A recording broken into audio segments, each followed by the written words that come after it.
ईश्वरः परमः कृष्णः सच्चिदानन्दविग्रहः अनादिरादिर्गोविन्दः सर्वकारणकारणम् चिन्तामणिप्रकरसद्मसुकल्पवृक्ष लक्षावृतेषु सुरवीरविपालयन्तम् लक्ष्मीसहस्रशतसम्भ्रमसेव्यमानम् गोविन्दमादिपुरुषं तमहं भजामि।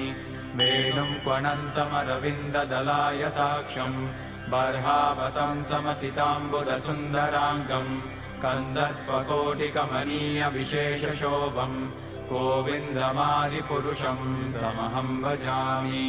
आलोलचन्द्रकलसद्वनमाल्यवंशी रत्नाङ्गदं प्रणयकेलिकलाविलासं श्यामं त्रिभङ्गललितं नियतप्रकाशं गोविन्दमादिपुरुषं तमहं भजामि।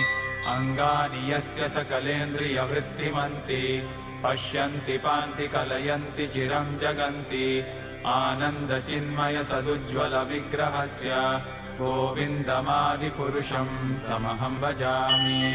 अद्वैतमच्युतमनादिमनन्तरूपम् आद्यं पुराणपुरुषं नवयौवनं च वेदेषु दुर्लभमदुर्लभमात्मभक्तौ गोविन्दमादिपुरुषं तमहं भजामि।